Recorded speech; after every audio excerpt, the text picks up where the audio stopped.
The LLM is going to be able to pull from a repository. Organizers can feed in the exact transcripts, words, even imagery.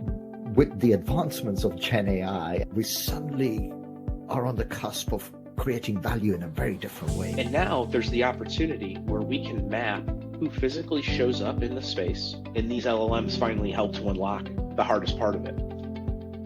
But you still need a core of your data strategy. You really have to do a great job of contextualizing the numbers that you're feeding into the LLM. People are saying, oh my God, how do I use this? And can I put it in? Will it solve all of this? There is still an underlying issue, which is around data. We think these 5 sessions mean the most to you.